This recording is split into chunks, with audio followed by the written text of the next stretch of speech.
Hi friends, welcome to our channel తన్విటెక్స్. Friends, తెలంగాణలో కనుక చూసుకున్నట్లయితే వరుసగా 4 రోజులు సెలవు రావడంతో తెలంగాణలో చాలామంది ఊర్ల బాట పడుతున్నారు. సో ఎందుకంటే లాంగ్ వీకెండ్ అనేది అయితే రావడంతో శనివారం, ఆదివారం, అలాగే సోమవారం, మంగళవారం సెలవులు అనేది అయితే రావడంతో ఈ ఊర్లకైతే చాలామంది వెళ్ళిపోతున్నారు. సో అలాగే గణేష్ నిమజ్జనం కూడా ఉండడంతో అందరూ కూడా సొంత ఊర్లకి అనేది అయితే పయనమైతే వస్తున్నారు. అసలు ఏంటో దీని గురించి చూద్దాం.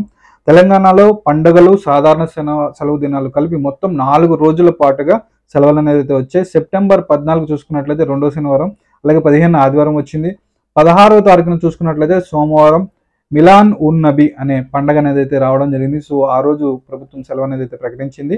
అలాగే 15 కనుక చూసుకున్నట్లయితే మంగళవారం రోజున చతుర్దర్శన గణేష్ నిమజ్జనోత్సవాలు అనేది అయితే రావడం జరిగింది. సో ఈ మధ్య కాలంలో ఒకేసారి వరుసగా సెలవులు రావడంతో అటు ఉద్యోగులు, విద్యార్థులు కూడా ఎంజాయ్ చేస్తున్నారు.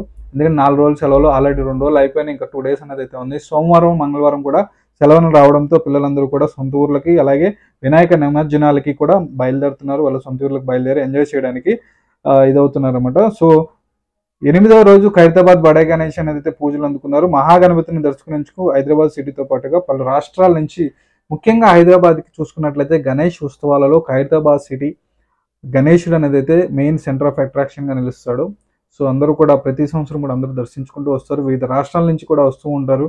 తెలుగు రాష్ట్రాలనే కాకుండా వేరే రాష్ట్రాల నుంచి కూడా ఖైరతాబాద్ గణేష్ని దర్శించుకోవడానికి వస్తూ ఉంటారు. హైదరాబాద్కి ఖైరతాబాద్ గణేష్ ఒక బ్రాండ్ ఇమేజ్ అనేది కూడా మనం చెప్పుకోవచ్చు.